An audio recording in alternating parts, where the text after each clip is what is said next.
शास्त्र की रचना दो दृष्टियों से की जाती है। एक तो सामाजिक व्यवस्था और संस्कृति को कायम रखना, जिससे लोग पूर्वजों के पदचिन्हों का अनुकरण कर सकें, तथा दूसरा ये कि वे शाश्वत शांति को प्राप्त कर लें। रामचरितमानस, बाइबल, कुरान इत्यादि में दोनों पक्षों का समावेश है, किंतु भौतिक दृष्टि प्रधान होने के कारण मनुष्य समाजोपयोगी व्यवस्था को ही पकड़ पाता है। आध्यात्मिक सूक्तियों को भी वो सामाजिक व्यवस्था के ही संदर्भ में देखने लगता है। कहता है कि ऐसा तो शास्त्र में लिखा है। इसीलिए वेद व्यास ने दोनों के लिए एक ही ग्रंथ महाभारत लिखते हुए भी आध्यात्मिक क्रिया का संकलन गीता के रूप में अलग से किया, जिससे कि लोग इस मूल कल्याण पथ में भ्रांति का मिश्रण न कर सके। उन्हीं आध्यात्मिक मूल्यों के साथ प्रस्तुत है गीता का दिव्य संदेश।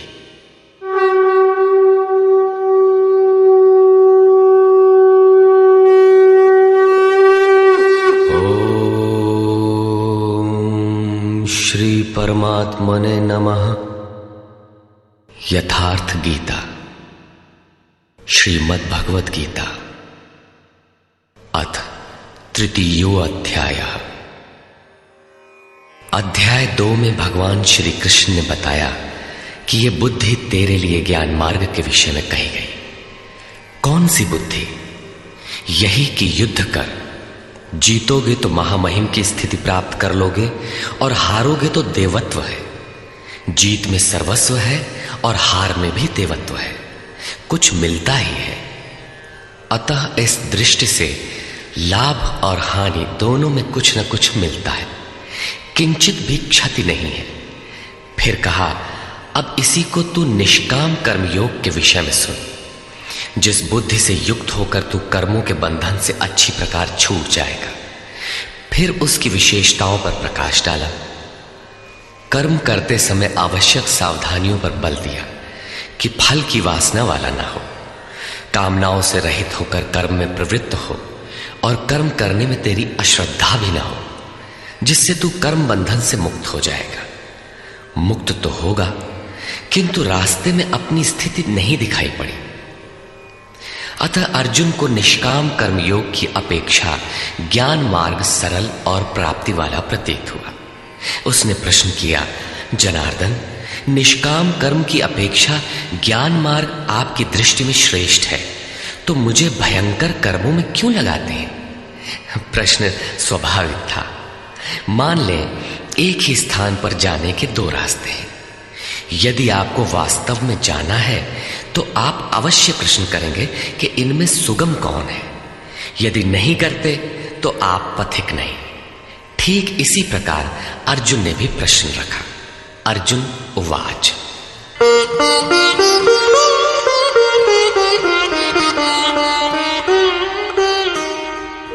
जायसी चेत कर्मणस्ते मता बुद्धिर्जनार्दन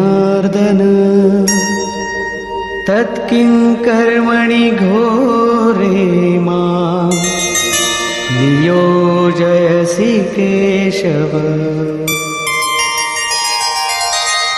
जनों पर दया करने वाले जनार्दन, यदि निष्काम कर्मयोग की अपेक्षा ज्ञान योग आपको श्रेष्ठ मान्य है, तो हे केशव, आप मुझे भयंकर कर्मयोग में क्यों लगाते हैं? निष्काम कर्मयोग में अर्जुन को भयंकरता दिखाई पड़ी, क्योंकि इसमें कर्म करने में ही तेरा अधिकार है, फल में कभी नहीं।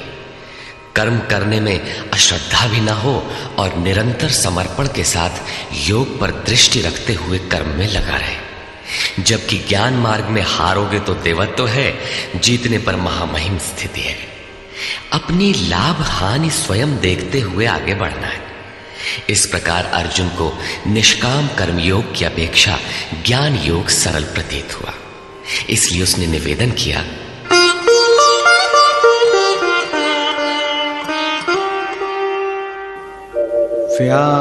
व्यामिश्रेणेव वाक्येन बुद्धिं मोहयसीव मे तदेकं वद निश्चित्य निश्चित्य येन श्रेयोऽहमाप्नुयाम्।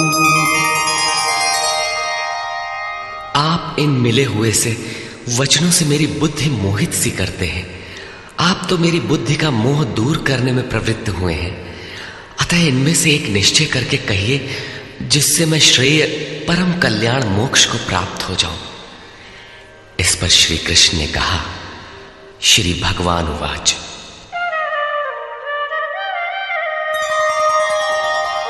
लोकेऽस्मिन् द्विविधा निष्ठा पुरा प्रोक्ता मया नघ। ज्ञानयोगेन सांख्यानां कर्मयोगेन योगिनाम्। निष्पाप अर्जुन, इस संसार में सत्य शोध की दो धाराएं मेरे द्वारा पहले कही गई हैं। पहले का तात्पर्य कभी सत्य युग या त्रेता में नहीं, बल्कि अभी जिसे दूसरे अध्याय में कह आए हैं। ज्ञानियों के लिए ज्ञान मार्ग और योगियों के लिए निष्काम कर्म योग बताया गया है। दोनों ही मार्गों के अनुसार कर्म तो करना ही पड़ेगा, कर्म अनिवार्य है। न कर्मणामनारम्भात् नैष्कर्म्यं पुरुषोऽश्नुते। न च सन्न्यसनादेव सिद्धिं समधिगच्छति। अर्जुन, मनुष्य न तो कर्मों को न आरंभ करने से निष्कर्मता की अंतिम स्थिति को प्राप्त होता है और न आरंभ की हुई क्रिया को त्यागने मात्र से भगवत प्राप्ति रूपी परम सिद्धि को ही प्राप्त होता है। अब तुझे ज्ञान मार्ग अच्छा लगे या निष्काम कर्म मार्ग, दोनों में कर्म तो करना ही पड़ेगा। प्रायः इस स्थल पर लोग भगवत पथ में संक्षिप्त मार्ग और बचाव ढूंढने लगते हैं। कर्म आरंभ ही न करें, हो गए निष्कर्मी। कहीं ऐसी भ्रांति न रह जाए, इसलिए श्री कृष्ण बल देते हैं कि कर्मों को न आरंभ करने से कोई निष्कर्म भाव को नहीं प्राप्त होता। शुभाशुभ कर्मों का जहां अंत है, परम निष्कर्मता की उस स्थिति को कर्म करके ही पाया जा सकता है। इसी प्रकार बहुत से लोग कहते हैं, हम तो ज्ञान मार्गी हैं, ज्ञान मार्ग में कर्म है ही नहीं। ऐसा मानकर कर्मों को त्यागने वाले ज्ञानी नहीं होते। आरंभ की हुई क्रिया को त्यागने मात्र से कोई भगवत साक्षात्कार रूपी परम सिद्धि को प्राप्त नहीं होता है, क्योंकि नहि कश्चित् क्षणमपि जातु तिष्ठत्य कर्मकृत्। कार्यते ह्यवशः कर्म सर्वः प्रकृतिजैर्गुणैः। कोई भी पुरुष किसी काल में क्षण मात्र भी कर्म किए बिना नहीं रहता, क्योंकि सभी पुरुष प्रकृति से उत्पन्न हुए गुणों द्वारा विवश होकर कर्म करते हैं। प्रकृति और प्रकृति से उत्पन्न गुण जब तक जीवित हैं, तब तक कोई भी पुरुष कर्म किए बिना रह ही नहीं सकता। अध्याय 4 के 33वें और 37वें श्लोक में श्री कृष्ण कहते हैं कि यावन मात्र कर्म ज्ञान में समाप्त हो जाते हैं। ज्ञान रूपी अग्नि संपूर्ण कर्मों को भस्म कर देता है। यहां वे कहते हैं कि कर्म किए बिना कोई रहता ही नहीं। अंततः वे महापुरुष कहते क्या है? उनका आशय है कि यज्ञ करते करते तीनों गुणों से अतीत हो जाने पर मन के विलय और साक्षात्कार के साथ यज्ञ का परिणाम निकल जाने पर कर्म शेष हो जाते हैं। उस निर्धारित क्रिया की पूर्णता से पहले कर्म मिटते नहीं, प्रकृति पिंड नहीं छोड़ती।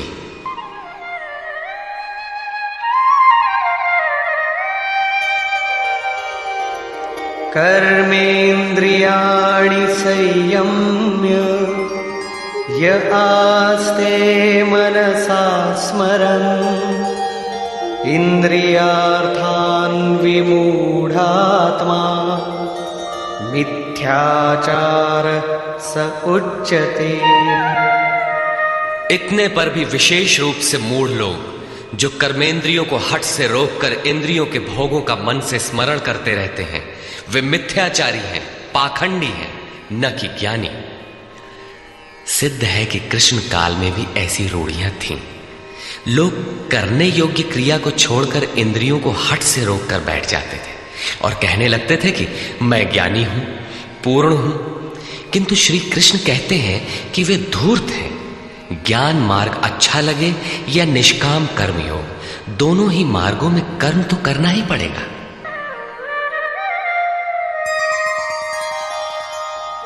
यस्त्विन्द्रियाणि मनसा नियम्यारभतेऽर्जुन कर्मेन्द्रियैः कर्मयोगम् असक्तः स विशिष्यते।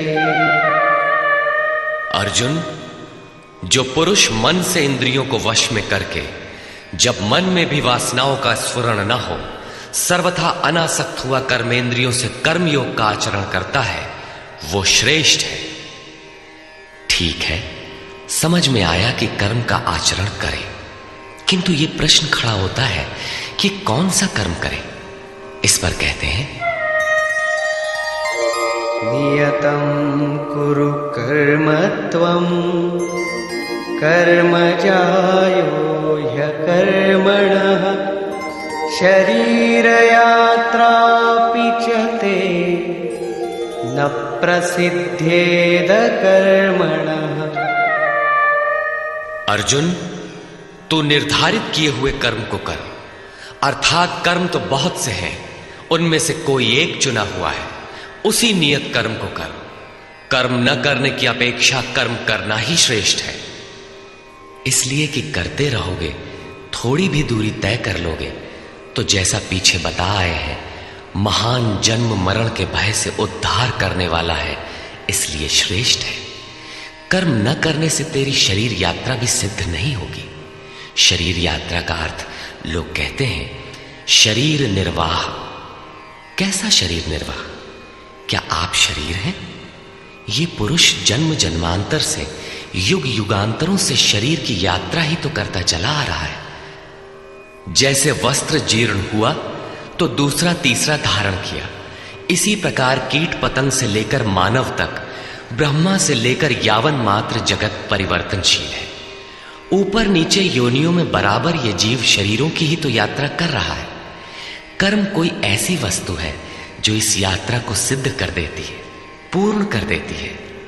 मान ले एक भी जन्म लेना पड़ा तो यात्रा तो जारी है, अभी तो पथिक चल ही रहा है, वो दूसरे शरीरों की यात्रा कर रहा है। यात्रा पूर्ण तब होती है जब गंतव्य आ जाए।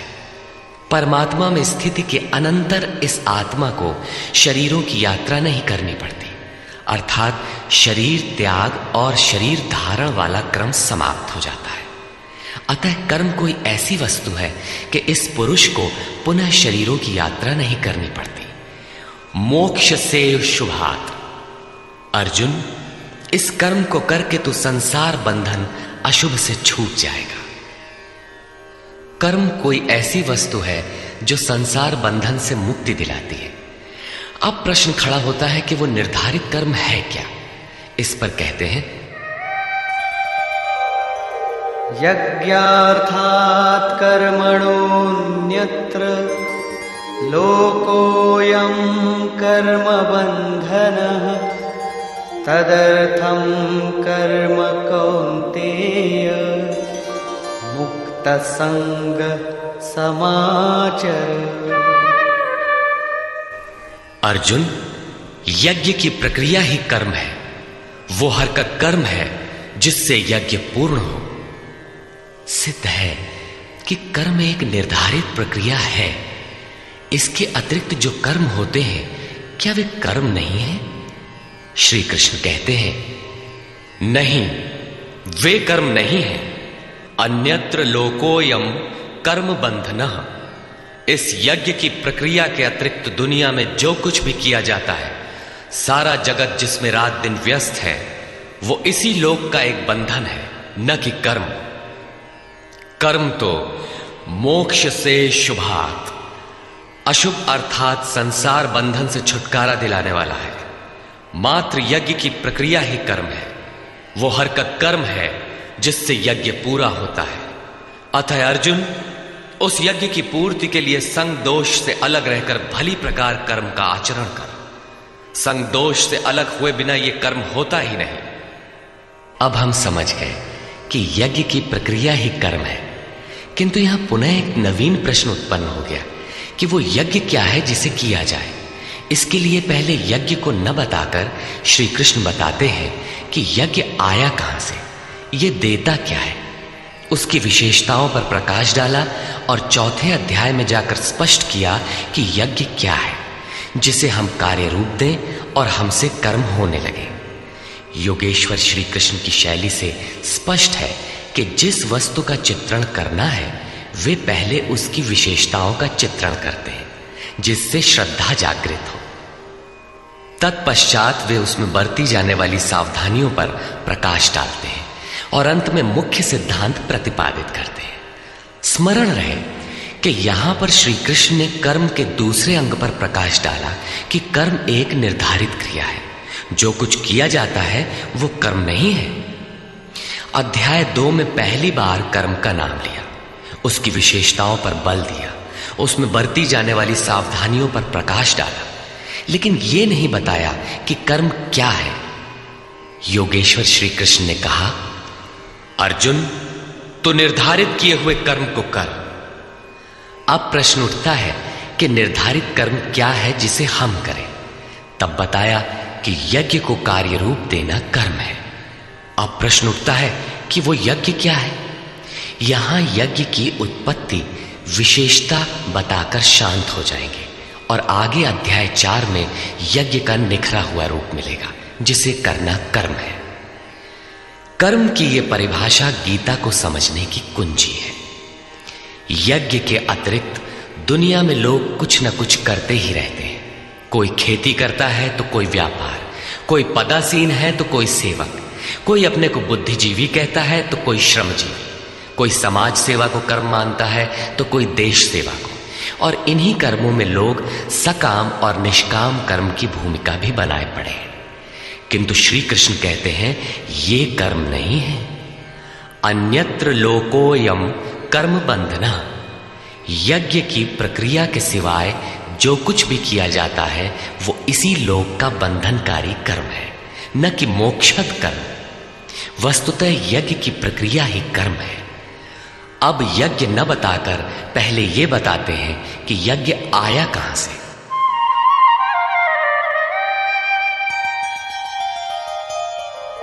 सह यज्ञाः प्रजा सृष्ट्वा पुरोवाच प्रजापतिः अनेन प्रसविष्यध्वम् एषवोस्त्विष्टकामधुक्।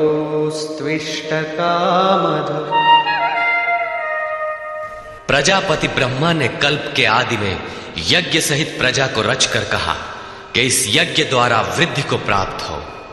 ये यज्ञ तुम लोगों को इष्ट कामधुक, जिसमें अनिष्ट ना हो, विनाश रहित इष्ट संबंधी कामना की पूर्ति करने वाला हो। यज्ञ सहित प्रजा को किसने रचा? प्रजापति ब्रह्मा ने। ब्रह्मा कौन? क्या 4 मुख और 8 आंखों वाला देवता जैसा कि प्रचलित है? नहीं। श्री कृष्ण के अनुसार देवता नाम की कोई अलग सत्ता है ही नहीं। फिर प्रजापति कौन है? वस्तुतः जिसने प्रजा के मूल उद्गम परमात्मा में प्रवेश पा लिया है वो महापुरुष प्रजापति है। बुद्धि ही ब्रह्मा है। अहंकार शिव बुद्धि अज, मन शशि चित्त महान।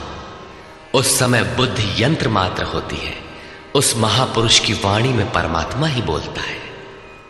भजन की वास्तविक क्रिया प्रारंभ हो जाने पर बुद्धि का उत्तरोत्तर उत्थान होता है। प्रारंभ में वो बुद्धि ब्रह्म विद्या से संयुक्त होने के कारण ब्रह्मविद कही जाती है। क्रमशः विकारों का शमन होने पर, ब्रह्म विद्या में श्रेष्ठ होने पर यह ब्रह्म विद्वर कही जाती है।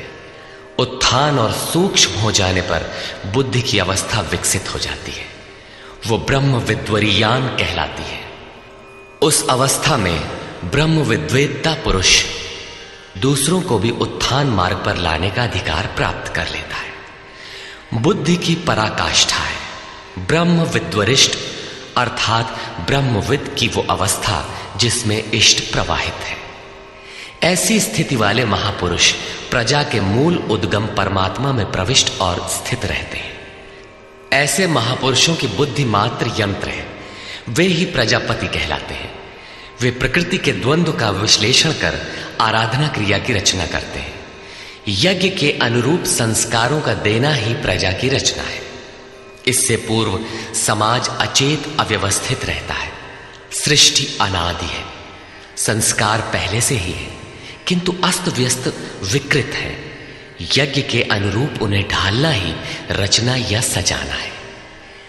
ऐसे महापुरुष ने कल्प के आदि में यज्ञ सहित प्रजा की रचना की। कल्प निरोग बनाता है, वैद्य कल्प देते हैं, कोई कायाकल्प करता है। ये क्षणिक शरीरों का कल्प है। वास्तविक कल्प तो तब है जब भवरोग से मुक्ति मिल जाए। आराधना का प्रारंभ इस कल्प की शुरुआत है। आराधना पूर्ण हुई तो आपका कल्प पूरा हो गया। इस प्रकार परमात्म स्वरूपस्थ महापुरुषों ने भजन के प्रारंभ में यज्ञ सहित संस्कारों को सुसंगठित कर कहा कि इस यज्ञ से तुम वृद्धि को प्राप्त हो। कैसी वृद्धि? क्या मकान कच्चे से पक्का बन जाएगा? आय अधिक होने लगेगी? नहीं, यज्ञ इष्ट कामधु, इष्ट संबंधी कामना की पूर्ति करेगा। इष्ट है परमात्मा, उस परमात्मा संबंधी कामना की पूर्ति वाला है। प्रश्न स्वाभाविक है कि यज्ञ सीधे उस परमात्मा की प्राप्ति करा देगा अथवा क्रम क्रम से चलकर।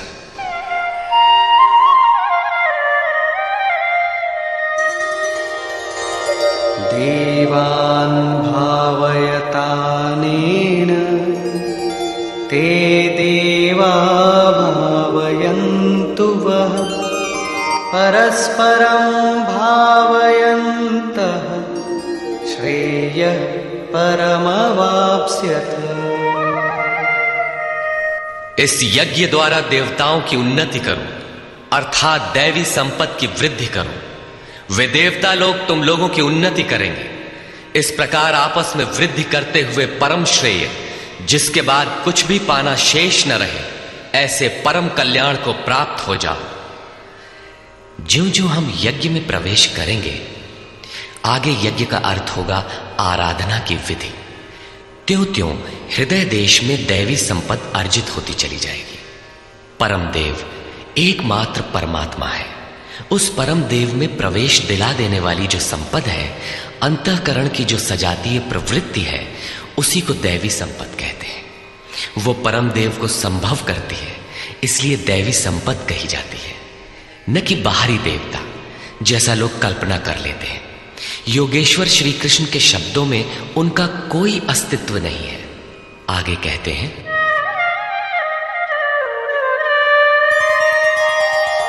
इष्टान् भोगान् हि वो देवा दास्यन्ते यज्ञभाविताः तैर्दत्तान् प्रदायैभ्यो यो भुङ्क्तेस्तेन एव सः। यज्ञ द्वारा संवर्धित देवता दैवी संपत्ति आपको इष्टान भोगान ही दास्यन्ते, इष्ट अर्थात आराध्य संबंधी भोगों को देंगे, अन्य कुछ नहीं। तैहि दत्तान, वे ही एकमात्र देने वाले हैं। इष्ट को पाने का अन्य कोई विकल्प नहीं है। इन दैवी गुणों को बिना बढ़ाए जो इस स्थिति का भोग करता है, वो निश्चय ही चोर है। जब उनसे पाया ही नहीं तो भोगेगा क्या? किंतु कहता अवश्य है कि हम तो तत्वदर्शी हैं। वो निश्चय ही चोर है, न कि प्राप्ति वाला। किंतु पाने वाले क्या पाते हैं? यज्ञशिष्टाशिनः सन्तो मुच्यन्ते सर्वकिल्बिषैः भुञ्जते ते त्वघं पापा ये पचन्त्यात्मकारणात्।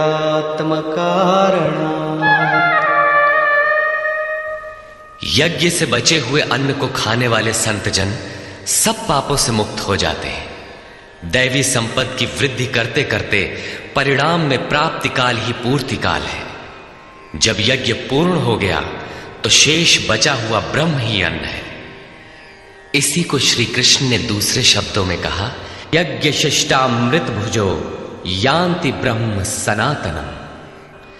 यज्ञ जिसकी सृष्टि करता है उस अशन को पान करने वाला ब्रह्म में प्रविष्ट हो जाता है।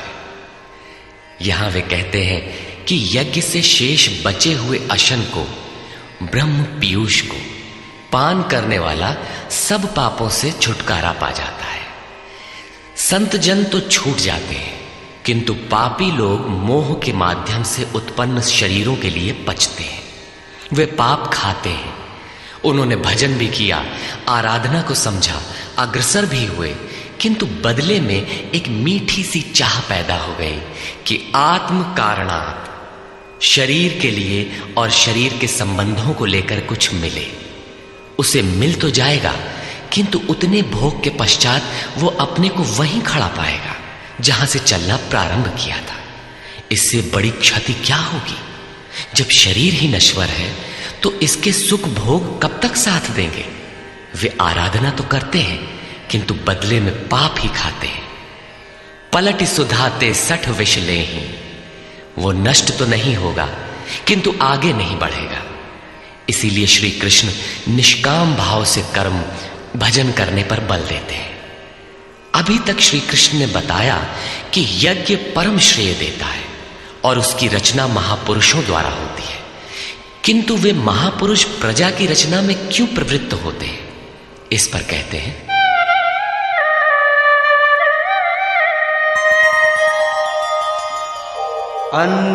अन्नाद्भवन्ति भूतानि पर्जन्यादन्न संभवः, यज्ञाद्भवति पर्जन्यो यज्ञः कर्म समुद्भवः।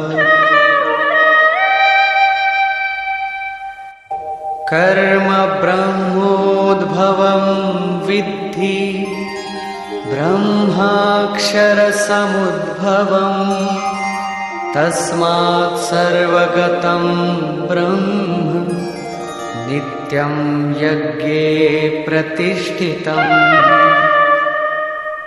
संपूर्ण प्राणी अन्न से उत्पन्न होते हैं। अन्नम ब्रह्म व्यजानात्, अन्न परमात्मा ही है। उस ब्रह्म पीयूष को ही उद्देश्य बनाकर प्राणी यज्ञ की ओर अग्रसर होता है। अन्न की उत्पत्ति वृष्टि से होती है, बादलों से होने वाली वर्षा नहीं, अपितु कृपा वृष्टि। पूर्व संचित यज्ञ कर्म ही कृपा के रूप में बरस पड़ता है। आज की आराधना कल कृपा के रूप में मिलेगी। इसीलिए वृष्टि यज्ञ से होती है। स्वाहा बोलने और तिल जौ जलाने से ही वृष्टि होती तो विश्व की अधिकांश मरुभूमि ऊसर क्यों रहती, उर्वर बन जाती।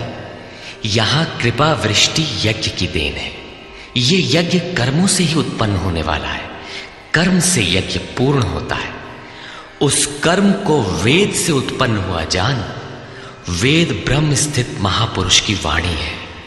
जो तत्व विदित नहीं है उसकी प्रत्यक्ष अनुभूति का नाम वेद है, न कि कुछ श्लोक संग्रह। वेद अविनाशी परमात्मा से उत्पन्न हुआ जान। कहा तो महात्माओं ने, किंतु वे परमात्मा के साथ तद्रूप हो चुके हैं। उनके माध्यम से अविनाशी परमात्मा ही बोलता है। इसलिए वेद अपौरुषेय कहे जाते हैं। महापुरुष वेद कहां से पा गए? तो वेद अविनाशी परमात्मा से उत्पन्न हुआ। वे महापुरुष उससे तद्रूप हैं। वे मात्र यंत्र हैं, इसलिए उनके द्वारा वही बोलता है, क्योंकि यज्ञ के द्वारा ही मन के निरोध काल में वो विदित होता है। इससे सर्वव्यापी परम अक्षर परमात्मा सर्वदा यज्ञ में ही प्रतिष्ठित है। यज्ञ ही उसे पाने का एकमात्र उपाय है। इसी पर बल देते हैं, एवं प्रवर्तितं चक्रं नानुवर्तयति हयः अघायुरिन्द्रियारामो मोघं पार्थ स जीवति। हे पार्थ, जो पुरुष इसी लोक में मनुष्य शरीर प्राप्त कर इस प्रकार चलाए हुए साधन चक्र के अनुसार नहीं बरतता, अर्थात दैवी संपत्ति का उत्कर्ष, देवताओं की वृद्धि और परस्पर वृद्धि के द्वारा अक्षय धाम को प्राप्त करना, इस क्रम के अनुसार जो नहीं बरतता, इंद्रियों का आराम चाहने वाला वो पापायु पुरुष व्यर्थ ही जीता है। बंधुओं, योगेश्वर श्री कृष्ण ने अध्याय 2 में कर्म का नाम लिया और इस अध्याय में बताया कि नियत कर्म का आचरण कर। यज्ञ की प्रक्रिया ही कर्म है। इसके सिवाय जो कुछ किया जाता है वो इसी लोक का बंधन है। इसीलिए संग दोष से अलग रहकर उस यज्ञ की पूर्ति के लिए कर्म का आचरण कर। उन्होंने यज्ञ की विशेषताओं पर प्रकाश डाला और बताया कि यज्ञ की उत्पत्ति ब्रह्मा से है। प्रजा अन्न को उद्देश्य बनाकर उस यज्ञ में प्रवृत्त होती है। यज्ञ कर्म से और कर्म अपौरुषेय वेद से उत्पन्न होते हैं, जबकि वेद मंत्रों के दृष्टा महापुरुष ही थे। उनका पुरुष तिरोहित हो चुका था। प्राप्ति के साथ अविनाशी परमात्मा ही शेष बचा था। इसलिए वेद परमात्मा से उत्पन्न है। सर्वव्यापी परमात्मा यज्ञ में सर्वदा प्रतिष्ठित है। इस साधन चक्र के अनुसार जो नहीं बरतता, वो पापायु पुरुष इंद्रियों का सुख चाहने वाला है, व्यर्थ ही जीता है। अर्थात यज्ञ ऐसी विधि विशेष है जिसमें इंद्रियों का आराम नहीं है, अपितु अक्षय सुख है। इंद्रियों के संयम के साथ इसमें लगने का विधान है। इंद्रियों का आराम चाहने वाले पापायु हैं। अभी तक श्री कृष्ण ने नहीं बताया है कि यज्ञ है क्या, परंतु क्या यज्ञ करते ही रहेंगे या इसका कभी अंत भी होगा? इस पर योगेश्वर कहते हैं, यस्त्वात्मरतिरेव स्यात् आत्मतृप्तश्च मानवः आत्मन्येव च सन्तुष्टः तस्य कार्यं न विद्यते।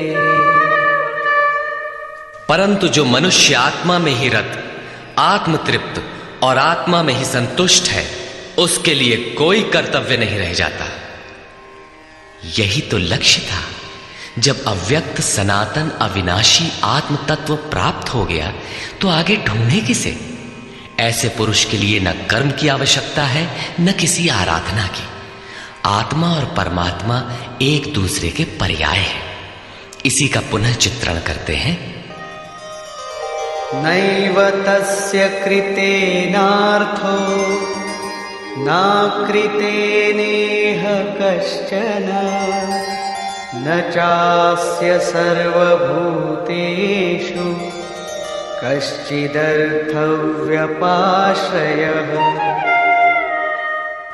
इस संसार में उस पुरुष का किए जाने से कोई लाभ नहीं है और न छोड़ देने से कोई हानि है। जबकि पहले आवश्यक था, उसका संपूर्ण प्राणियों में कोई स्वार्थ संबंध नहीं रह जाता। आत्मा ही तो शाश्वत, सनातन, अव्यक्त, अपरिवर्तनशील और अक्षय है। जब उसी को पा लिया, उसी से संतुष्ट, उसी से तृप्त, उसी में ओतप्रोत और स्थित है, आगे कोई सत्ता ही नहीं तो किसको खोजें? मिलेगा क्या? उस पुरुष के लिए कर्म छोड़ देने से कोई हानि भी नहीं है, क्योंकि विकार जिस पर अंकित होते हैं वो चित्त ही न रहा।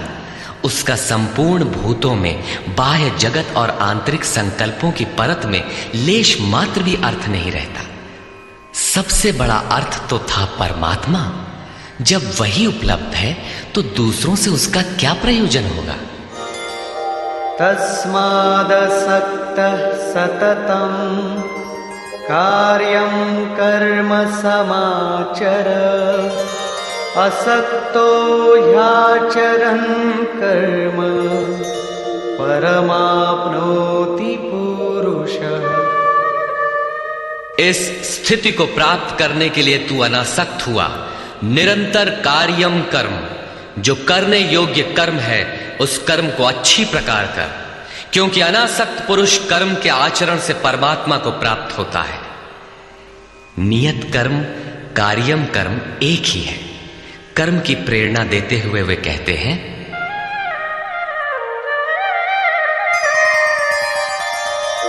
कर्मणैव हि संसिद्धिम् आस्थिता जनकादयः लोकसंग्रहमेवापि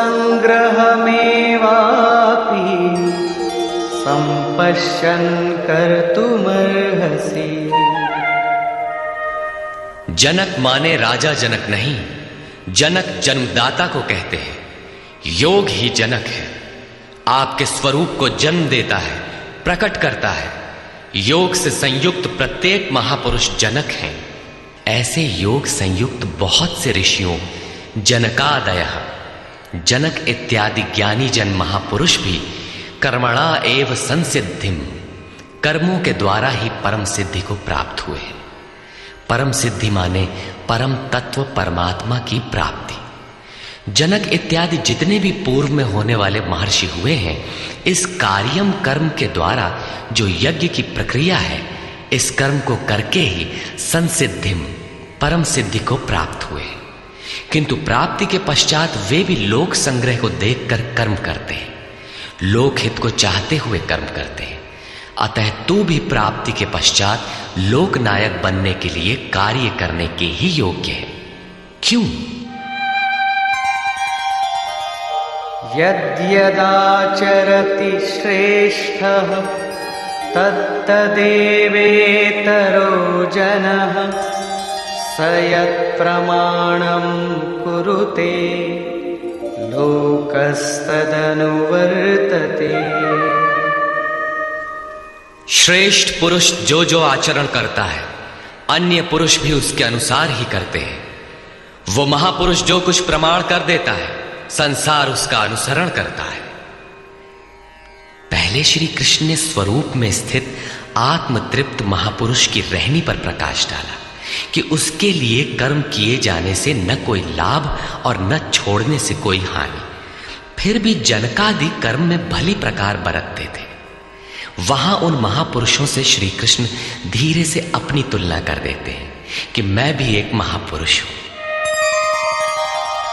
न मे पार्थास्ति कर्तव्यम् त्रिषु लोकेषु किंचन नानवाप्तमवाप्तव्यम् वर्त एव च कर्मणि। हे पार्थ, मुझे तीनों लोकों में कोई कर्तव्य नहीं है। पीछे कह आए हैं कि उस महापुरुष का समस्त भूतों में कोई कर्तव्य नहीं है। यहां कहते हैं तीनों लोकों में मुझे कुछ भी कर्तव्य शेष नहीं है, तथा किंचन मात्र प्राप्त होने योग्य वस्तु अप्राप्त नहीं है। तब भी मैं कर्म में भली प्रकार बरतता हूं। क्यों? यदि ह्यहं न वर्तेयम् जातु कर्मण्यतन्द्रितः मम वर्त्मानुवर्तन्ते मनुष्याः पार्थ सर्वशः। क्योंकि यदि मैं सावधान होकर कदाचित कर्म में न बरतूं तो मनुष्य मेरे बर्ताव के अनुसार बरतने लग जाएंगे। तो क्या आपका अनुकरण भी बुरा है? श्री कृष्ण कहते हैं हां। उत्सीदेयुरिमे लोका न कुर्यां कर्म चेदहम् संकरस्य च कर्ता स्याम् उपहन्यामिमाः प्रजाः। यदि मैं सावधान होकर कर्म न करूं तो ये सब लोग भ्रष्ट हो जाएं और मैं संकरस्य वर्ण संकर का करने वाला हूं तथा इन सारी प्रजा का हनन करने वाला, मारने वाला बनूं। स्वरूप में स्थित महापुरुष सतर्क रहकर यदि आराधना क्रम में न लगे रहें तो समाज उनकी नकल करके भ्रष्ट हो जाएगा। महापुरुष ने तो आराधना पूर्ण करके परम नैष्कर्म्य की स्थिति को पाया है। वे न करें तो उनके लिए कोई हानि नहीं है। किंतु समाज ने तो अभी आराधना आरंभ ही नहीं की। पीछे वालों के मार्गदर्शन के लिए ही महापुरुष कर्म करते हैं। मैं भी करता हूं। अर्थात श्री कृष्ण एक महापुरुष थे, न कि बैकुंठ से आए हुए कोई विशेष भगवान। उन्होंने कहा कि महापुरुष लोक संग्रह के लिए कर्म करता है, मैं भी करता हूं। यदि न करूं तो लोगों का पतन हो जाए, सभी कर्म छोड़ बैठेंगे। मन बड़ा चंचल है, ये सब कुछ चाहता है, केवल भजन नहीं चाहता। यदि स्वरूपस्थ महापुरुष कर्म न करें तो देखा देखी पीछे वाले भी तुरंत कर्म छोड़ देंगे। उन्हें बहाना मिल जाए कि ये भजन नहीं करते, पान खाते हैं, इत्र लगाते हैं, सामान्य बातें करते हैं, फिर भी महापुरुष कहलाते हैं। ऐसा सोचकर वे भी आराधना से हट जाते हैं, पतित हो जाते हैं। श्री कृष्ण कहते हैं कि यदि मैं कर्म न करूं तो सब भ्रष्ट हो जाए और मैं वर्ण संकर का कर्ता बनूं। स्त्रियों के दूषित होने से वर्ण संकर तो देखा सुना जाता है। अर्जुन भी इसी के भय से विकल था कि स्त्रियां दूषित होंगी तो वर्ण संकर पैदा होंगे। किंतु श्री कृष्ण कहते हैं यदि मैं सावधान होकर आराधना में लगा न रहूं तो वर्ण संकर का कर्ता हूं। वस्तुतः आत्मा का शुद्ध वर्ण है परमात्मा। अपने शाश्वत स्वरूप के पथ से भटक जाना वर्ण संकरता है। यदि स्वरूपस्थ महापुरुष क्रिया में नहीं बरतता तो लोग उनके अनुकरण में क्रिया रहित हो जाएंगे, आत्मपथ से भटक जाएंगे, वर्ण संकर हो जाएंगे, वे प्रकृति में खो जाएंगे। स्त्रियों का सतीत्व एवं नस्ल की शुद्धता एक सामाजिक व्यवस्था है, अधिकारों का प्रश्न है, समाज के लिए उसकी उपयोगिता भी है। किंतु माता पिता की भूलों का संतान की साधना पर कोई प्रभाव नहीं पड़ता। आपन करनी पार उतरनी। हनुमान, व्यास, वशिष्ठ, नारद, शुकदेव, कबीर, ईसा इत्यादि अच्छे महापुरुष हुए, जबकि सामाजिक कुलीनता से इनका संपर्क नहीं है। आत्मा अपने पूर्व जन्म के गुण धर्म लेकर आता है। श्री कृष्ण कहते हैं मनः षष्ठानीन्द्रियाणि प्रकृतिस्थानी कर्षति। मन सहित इंद्रियों से जो कार्य इस जन्म में होता है उनके संस्कार लेकर जीवात्मा पुराने शरीर को त्याग कर नवीन शरीर में प्रवेश कर जाता है। इसमें जन्मदाताओं का क्या लगा? उनके विकास में कोई अंतर नहीं आया। अतः स्त्रियों के दूषित होने से वर्ण संकर नहीं होता। स्त्रियों के दूषित होने और वर्ण संकर से कोई संबंध नहीं है। शुद्ध स्वरूप की ओर अग्रसर न होकर प्रकृति में बिखर जाना ही वर्ण संकर है। यदि महापुरुष सावधान होकर क्रिया, नियत कर्म में बरतते हुए लोगों से क्रिया न कराएं तो वो उस सारी प्रजा का हनन करने वाला, मारने वाला बने। साधना क्रम में चलकर उस मूल अविनाशी की प्राप्ति ही जीवन है और प्रकृति में बिखरे रहना, भटक जाना मृत्यु है। किंतु वो महापुरुष इस सारी प्रजा को यदि क्रियापथ पर नहीं चलाता, उस सारी प्रजा को बिखराव से रोककर सतपथ पर नहीं चलाता, तो वो सारी प्रजा का हनन करने वाला हत्यारा है, हिंसक है। और क्रमशः चलते हुए जो चला लेता है वो शुद्ध अहिंसा है। गीता के अनुसार शरीर का निधन, नश्वर कलेवरों का निधन मात्र परिवर्तन है, हिंसा नहीं। सक्ता कर्मण्य विद्वांसो यथा कुर्वन्ति भारत कुर्याद् विद्वांस्तथा सक्तः चिकीर्षुर्लोक संग्रहम्। हे भारत, कर्म में आसक्त हुए अज्ञानी जन जैसे कर्म करते हैं, वैसे ही अनासक्त हुआ विद्वान पूर्ण ज्ञाता भी लोक हृदय में प्रेरणा और कल्याण संग्रह चाहता हुआ कर्म करे। यज्ञ की विधि जानते और करते हुए भी हम अज्ञानी हैं। ज्ञान का अर्थ है प्रत्यक्ष जानकारी। जब तक लेश मात्र भी हम अलग हैं, आराध्य अलग है, तब तक अज्ञान विद्यमान है। जब तक अज्ञान है तब तक कर्म में आसक्ति रहती है। अज्ञानी जितनी आसक्ति से आराधना करता है उसी प्रकार अनासक्त। जिसे कर्मों से प्रयोजन नहीं है तो आसक्ति क्यों होगी? ऐसा पूर्ण ज्ञाता महापुरुष भी लोकहित के लिए कर्म करे, दैवी संपद का उत्कर्ष करे, जिससे समाज उस पर चल सके। न बुद्धिभेदं जनयेद् अज्ञानां कर्मसंगिनां जोषयेत् सर्वकर्माणि विद्वान् युक्तः समाचरन्। ज्ञानी पुरुषों को चाहिए कि कर्मों में आसक्ति वाले अज्ञानियों की बुद्धि में भ्रम न पैदा करें, अर्थात स्वरूपस्थ महापुरुष ध्यान दें कि उनके किसी आचरण से पीछे वालों के मन में कर्म के प्रति अश्रद्धा न उत्पन्न हो जाए। परमात्म तत्व से संयुक्त महापुरुष को भी चाहिए कि स्वयं भली प्रकार नियत कर्म करता हुआ उनसे करावे। यही कारण था कि पूज्य महाराज जी वृद्धावस्था में भी रात के 2 बजे ही उठकर बैठ जाएं, खांसने लगे। 3 बजे बोलने लगे, उठो मिट्टी के पुतलो। सब उठकर चिंतन में लग जाएं तो स्वयं थोड़ा लेट जाए। कुछ देर बाद फिर उठकर बैठ जाए, कहें, तुम लोग सोचते हो कि महाराज सो रहे हैं, किंतु मैं सोता नहीं, श्वास में लगा हूं। वृद्धावस्था का शरीर है, बैठने में कष्ट होता है, इसी से मैं पड़ा रहता हूं। लेकिन तुम्हें तो स्थिर और सीधे बैठकर चिंतन में लगना है। जब तक तैल धारा के सदृश श्वास की डोरी न लग जाए, क्रम न टूटे, अन्य संकल्प बीच में व्यवधान उत्पन्न न कर सके, तब तक सतत लगे रहना साधक का धर्म है। मेरी श्वास तो बांस की तरह स्थिर खड़ी है। यही कारण है कि अनुयायियों से कराने के लिए वो महापुरुष भली प्रकार कर्म में बरतता है। जिस गुण को सिखावे उसे करके दिखावे।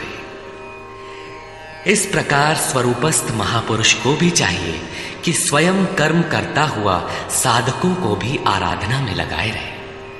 साधक भी श्रद्धापूर्वक आराधना में लगे, किंतु चाहे ज्ञान योगी हो अथवा समर्पण भाव वाला निष्काम कर्म योगी हो, साधक में साधना का अहंकार नहीं आना चाहिए।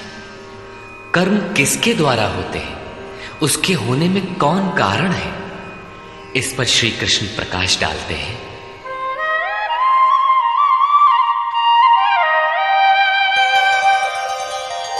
प्रकृते क्रियमाणानि गुणैः कर्माणि सर्वशः अहंकार विमूढ़ात्मा कर्ताहमिति मन्यते।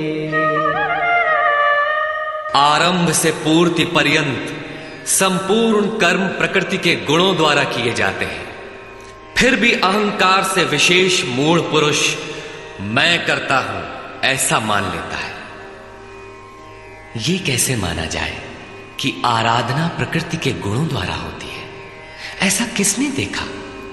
इस पर कहते हैं, तत्त्ववित्तु महाबाहो गुणकर्म विभागयोः गुणागुणेषु वर्तन्ते इति मत्वा न सज्जते।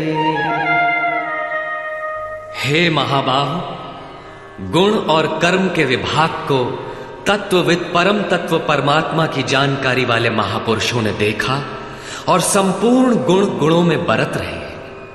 ऐसा मानकर वे गुण और कर्मों के कर्तापन में आसक्त नहीं होते। यहां तत्व का अर्थ परम तत्व परमात्मा है, न कि 5 या 25 तत्व जैसा कि लोग गणना करते हैं। योगेश्वर श्री कृष्ण के शब्दों में तत्व एकमात्र परमात्मा है, अन्य कोई तत्व है ही नहीं। गुणों को पार करके परम तत्व परमात्मा में स्थित महापुरुष गुण के अनुसार कर्मों का विभाजन देख पाते हैं।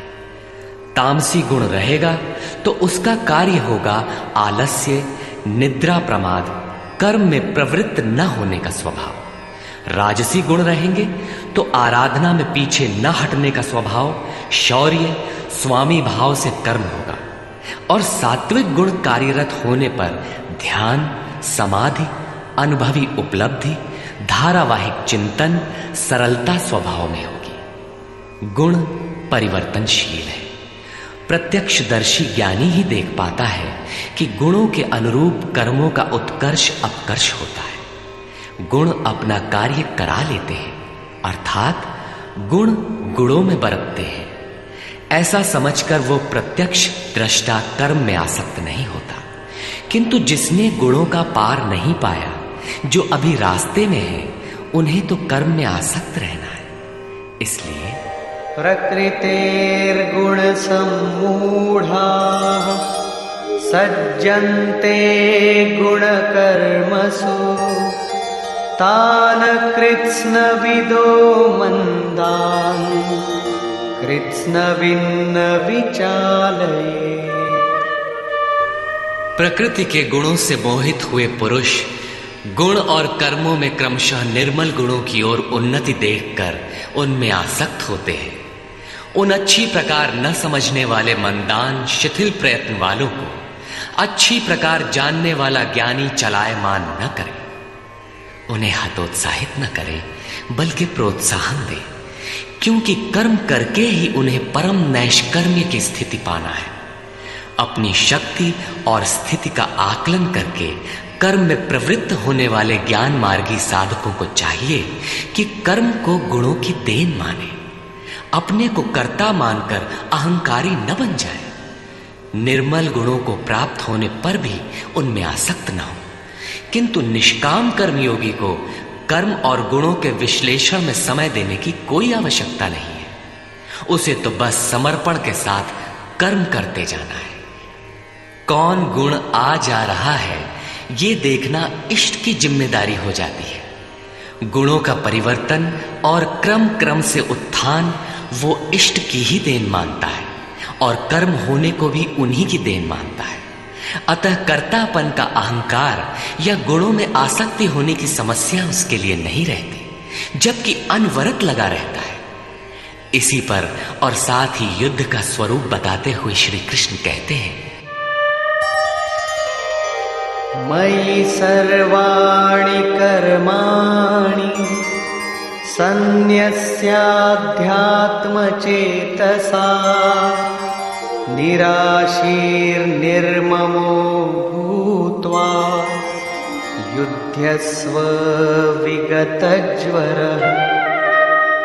इसलिए अर्जुन, तू अध्यात्म चेतसा अंतरात्मा में चित्त का निरोध करके ध्यानस्थ होकर संपूर्ण कर्मों का मुझ में अर्पण करके आशा रहित, ममता रहित और संताप रहित होकर युद्ध कर।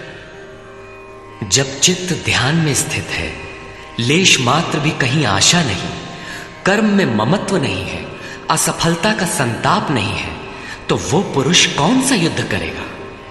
जब सब ओर से चित्त सिमटकर हृदय देश में निरुद्ध होता जा रहा है, तो वो लड़ेगा किस लिए, किससे, और वहां है कौन? वास्तव में जब आप ध्यान में प्रवेश करेंगे, तभी युद्ध का सही स्वरूप खड़ा होता है। तो काम, क्रोध, राग, द्वेष, आशा, तृष्णा इत्यादि विकारों का समूह, विजातीय प्रवृत्तियां जो कुरु कहलाती हैं, संसार में प्रवृत्ति देती ही रहती है। बाधा के रूप में भयंकर आक्रमण करती है। बस इनका पार पाना ही युद्ध है। इनको मिटाते हुए अंतरात्मा में सिमटते जाना, ध्यानस्थ होते जाना ही यथार्थ युद्ध है। इसी पर पुनः बल देते हैं, ये मे मतमिदं नित्यम् अनुतिष्ठन्ति मानवाः श्रद्धावन्तो न सूयन्तो मुच्यन्ते तेऽपि कर्मभिः।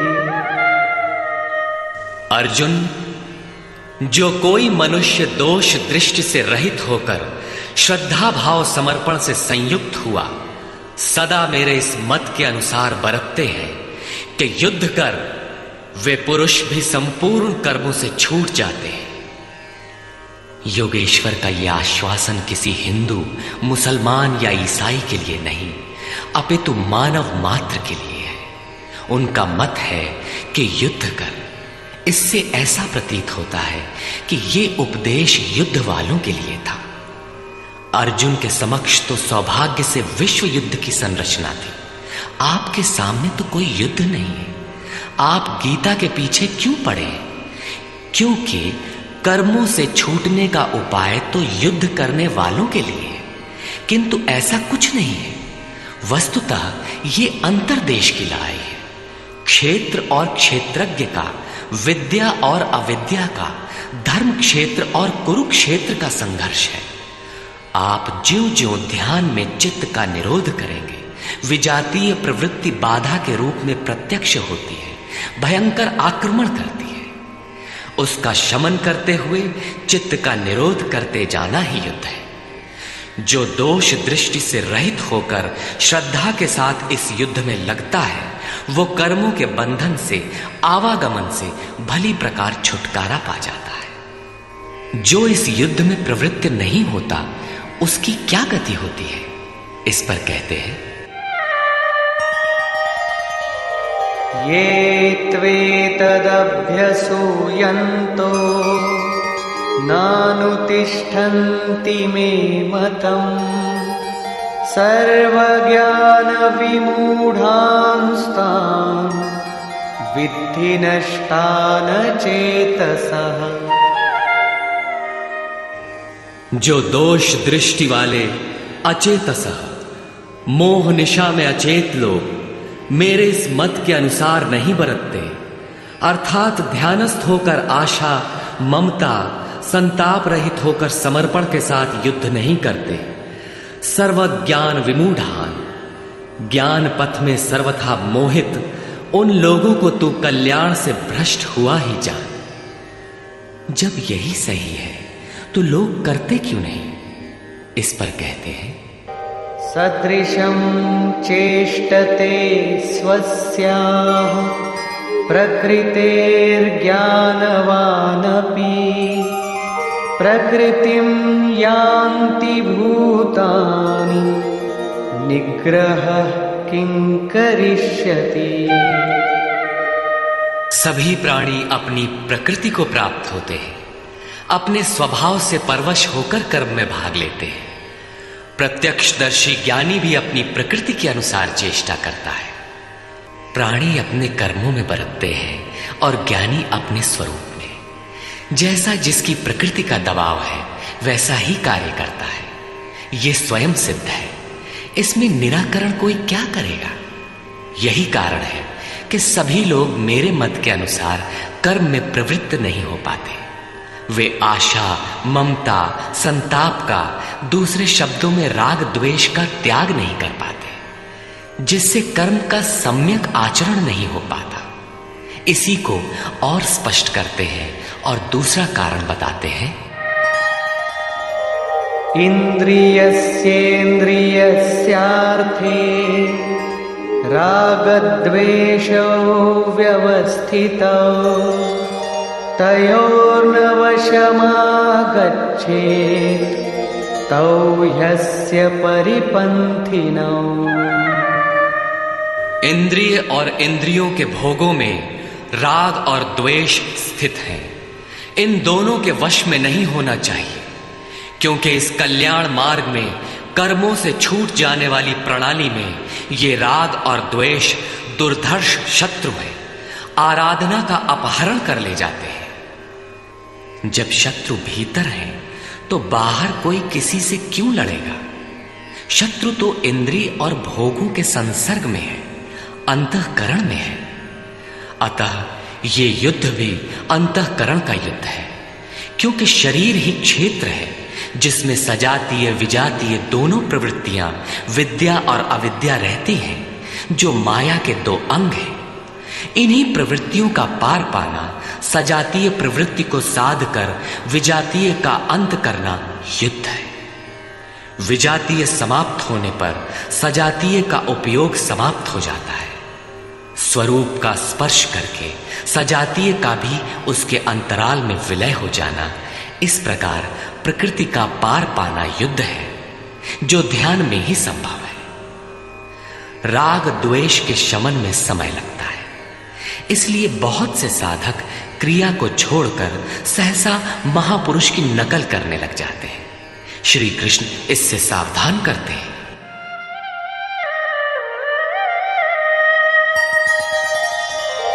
श्रेयान् स्वधर्मो विगुणः परधर्मात् स्वनुष्ठिता स्वधर्मे निधनं श्रेयः परधर्मो भयावह। अच्छी प्रकार आचरण किए हुए दूसरे के धर्म से गुण रहित भी अपना धर्म अधिक उत्तम है। स्वभाव से उत्पन्न कर्म में प्रवृत्त होने की क्षमता स्वधर्म है, अतः स्वधर्माचरण में मरना भी परम कल्याणकारक है। अपनी क्षमता के अनुसार कर्म में प्रवृत्त होने से साधक एक न एक दिन पार पा जाता है। जहां से साधन छूटेगा, शरीर मिलने पर वहीं से पुनः प्रारंभ होगा। आत्मा तो मरता नहीं। शरीर अर्थात वस्त्र बदलने से आपके बुद्धि विचार बदल तो नहीं जाते। आगे वालों की तरह स्वांग बनाने से साधक भय को प्राप्त होगा। भय प्रकृति में होता है, परमात्मा में नहीं। प्रकृति का आवरण और घना हो उठेगा। स्वधर्म क्या है? अध्याय 2 में श्री कृष्ण ने स्वधर्म का नाम लिया था कि स्वधर्म को भी देखकर तू युद्ध करने योग्य है। क्षत्रिय के लिए इससे बढ़कर कल्याणकारी मार्ग नहीं है। स्वधर्म में अर्जुन क्षत्रिय पाया जाता है। संकेत किया कि अर्जुन, जो ब्राह्मण है, वेदों का उपदेश उनके लिए क्षुद्र जलाशय के तुल्य है। तू वेदों से ऊपर उठ और ब्राह्मण बन, अर्थात स्वधर्म में परिवर्तन संभव है। वहां पुनः कहा कि राग द्वेष के वश में न हो, इन्हें काट, स्वधर्म श्रेयस्कर है। इनका यह आशय नहीं है कि अर्जुन किसी ब्राह्मण की नकल करके उस जैसी वेशभूषा बना ले। एक ही कर्म पथ को महापुरुष ने 4 श्रेणियों में बांट दिया: निकृष्ट, मध्यम, उत्तम, अति उत्तम। इन श्रेणी के साधकों को क्रमशः शूद्र, वैश्य, क्षत्रिय और ब्राह्मण की संज्ञा दी। शूद्र वाली क्षमता से कर्म का आरंभ होता है और साधना क्रम में वही साधक ब्राह्मण बन सकता है। इससे भी आगे जब वो परमात्मा में प्रवेश पा जाता है तो न ब्राह्मणो न क्षत्रियः न वैश्यो न शूद्रः चिदानंद रूपः शिवः केवलोहम्। वो वर्णों से ऊपर हो जाता है। यही श्री कृष्ण भी कहते हैं कि चातुर्वर्ण्यम मया सृष्टम। 4 वर्णों की रचना मैंने की। तो क्या जन्म के आधार पर मनुष्यों को बांटा? नहीं, गुण कर्म विभागशः गुणों के आधार पर कर्म बांटा गया। कौन सा कर्म? क्या सांसारिक कर्म? श्री कृष्ण कहते हैं नहीं, नियत कर्म। नियत कर्म क्या है?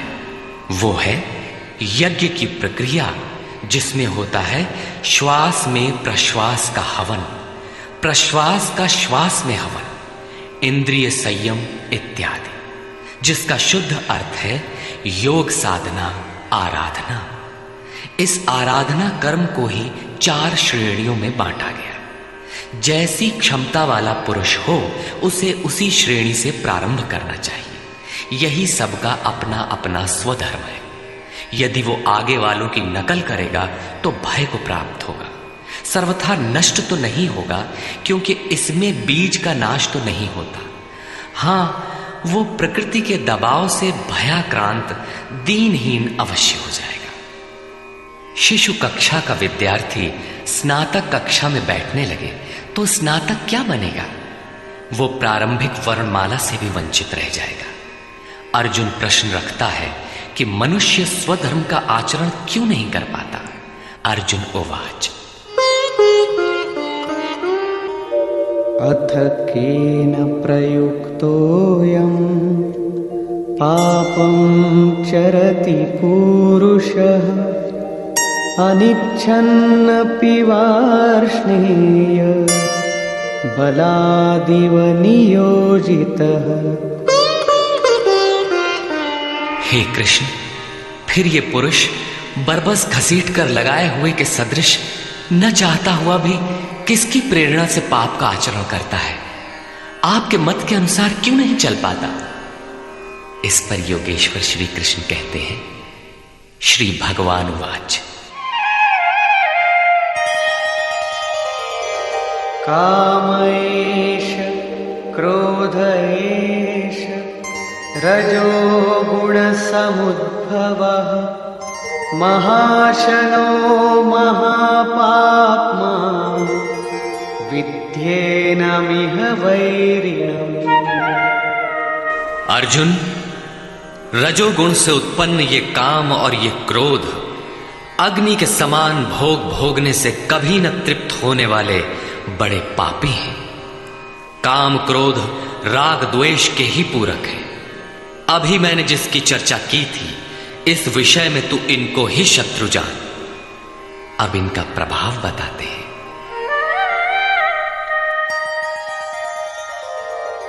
धूमेनाव्रियते वह्नि यथादर्शो मलेन च यथोल्बेनावृतो गर्भः तथा तेनेदमावृतम्।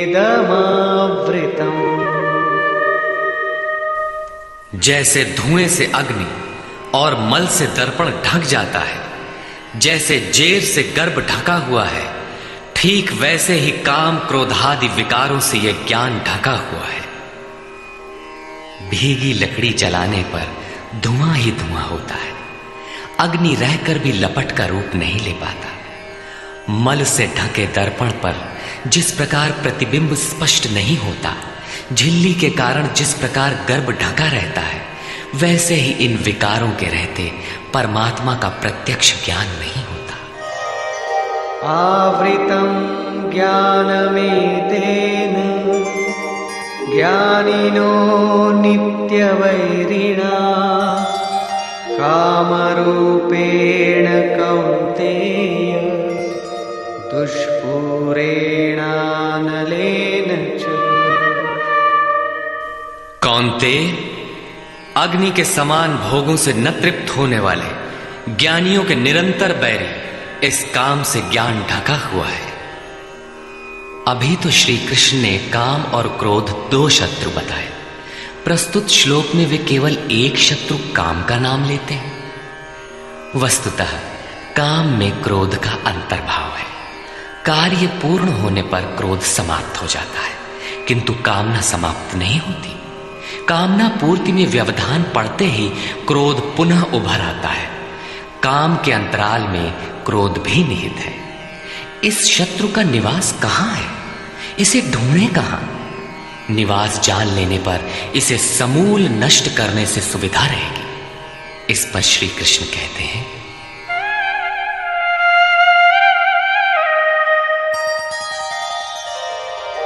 इंद्रियाणि मनो बुद्धि अस्याधिष्ठानमुच्यते एतैर्विमोहयत्येष ज्ञानमावृत्य देहिनम्। इंद्रियां, मन और बुद्धि इसके वास स्थान कहे जाते हैं। ये काम इन मन बुद्धि और इंद्रियों के द्वारा ही ज्ञान को आच्छादित करके जीवात्मा को मोह में डालता है।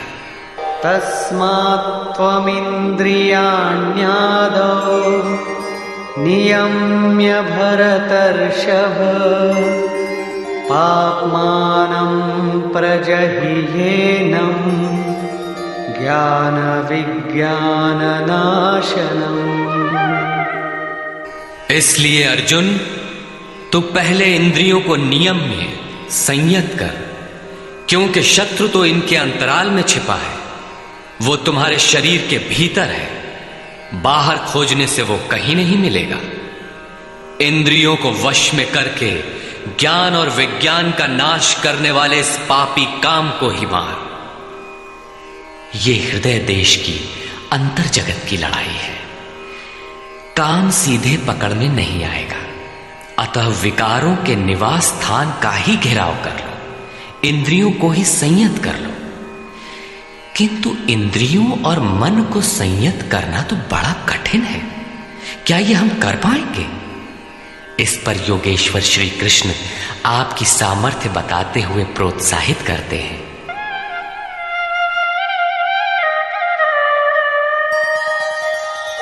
इंद्रियाणि पराण्याहुः इंद्रियेभ्यः परं मनः मनसस्तु परा बुद्धिः यो बुद्धेः परतस्तु सः।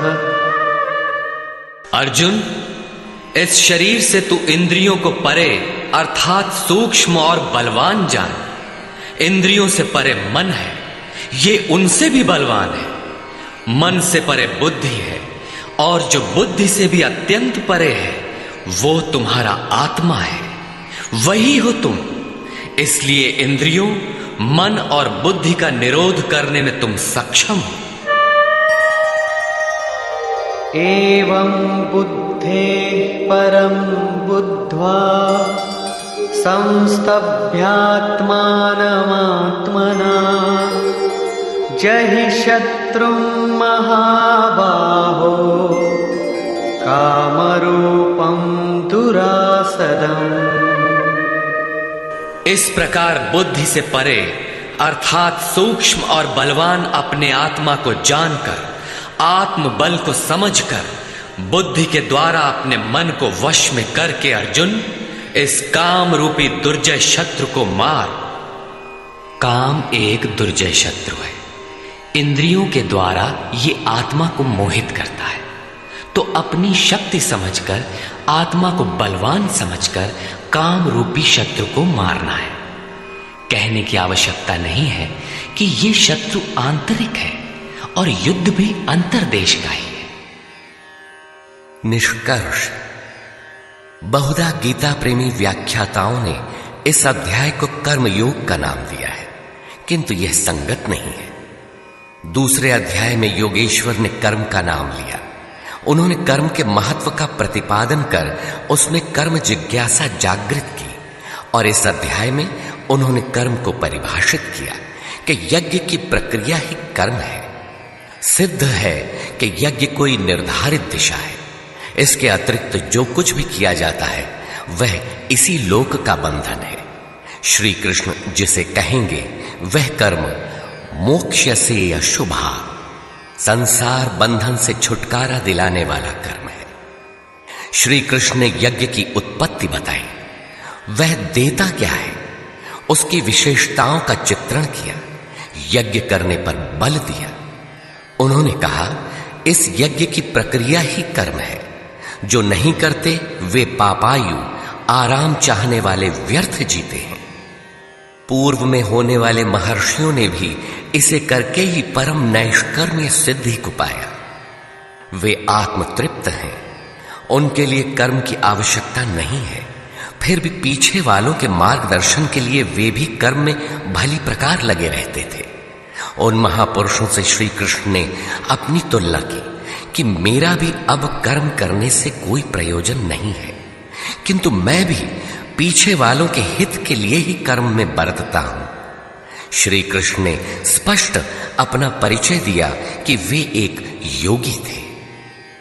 उन्होंने कर्म में प्रवृत्त साधकों को चलायमान न करने को कहा, क्योंकि कर्म करके ही उन साधकों को स्थिति प्राप्त करनी है।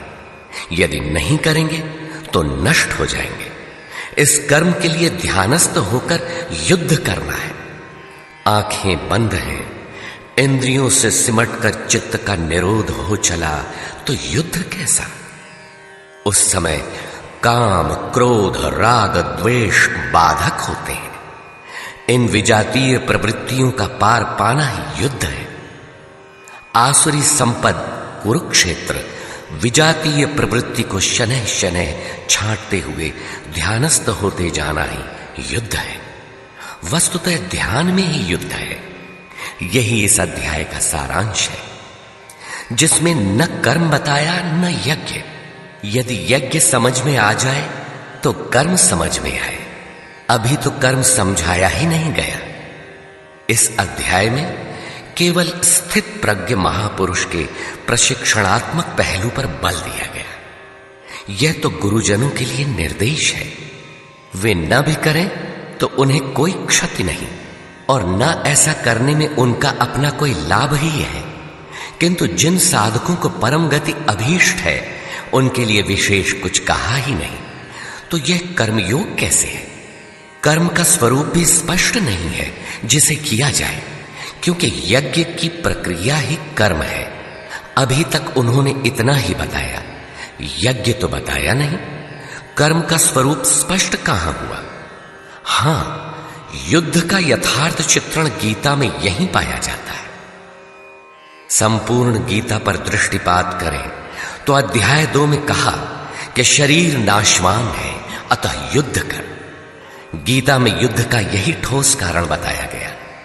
आगे ज्ञान योग के संदर्भ में क्षत्रिय के लिए युद्ध ही कल्याण का एकमात्र साधन बताया गया, और कहा कि यह बुद्धि तेरे लिए ज्ञान योग के विषय में कही गई।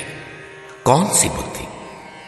यही कि हार जीत दोनों दृष्टियों में लाभ ही है, ऐसा समझकर युद्ध कर। फिर अध्याय 4 में कहा कि योग में स्थित रहकर हृदय में स्थित अपने संशय को ज्ञान रूपी तलवार द्वारा काट। वह तलवार योग में है। अध्याय 5 से 10 तक युद्ध की चर्चा तक नहीं है। 11वें अध्याय में केवल इतना कहा कि ये शत्रु मेरे द्वारा पहले से ही मारे गए हैं। तू निमित्त मात्र होकर खड़ा भर हो जा, यश को प्राप्त कर।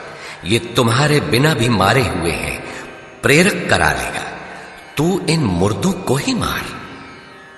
अध्याय 15 में संसार सुविरूढ़ मूल वाला पीपल वृक्ष जैसा कहा गया, जिसे असंगता रूपी शस्त्र द्वारा काटकर उस परम पद को खोजने का निर्देश मिला। आगे के अध्यायों में युद्ध का उल्लेख नहीं है। हां, अध्याय 16 में असुरों का चित्रण अवश्य है, जो नरकगामी है। अध्याय 3 में ही युद्ध का विशद चित्रण है। श्लोक 30 से श्लोक 43 तक युद्ध का स्वरूप, उसकी अनिवार्यता, युद्ध न करने वालों का विनाश, युद्ध में मारे जाने वाले शत्रुओं के नाम, उन्हें मारने के लिए अपनी शक्ति का आह्वान और निश्चय ही उन्हें काट कर फेंकने पर बल दिया। इस अध्याय में शत्रु और शत्रु का आंतरिक स्वरूप स्पष्ट है, जिनके विनाश की प्रेरणा दी गई है। अतः ओम तत्सदिति श्रीमद्भगवद गीता सूपनिषत्सु ब्रह्म विद्यायाम योग शास्त्रे श्री कृष्णार्जुन संवादे शत्रु विनाश प्रेरणा नाम तृतीयो यथार्थ गीता का 3रा अध्याय पूर्ण होता है। हरि ओम तत्सत।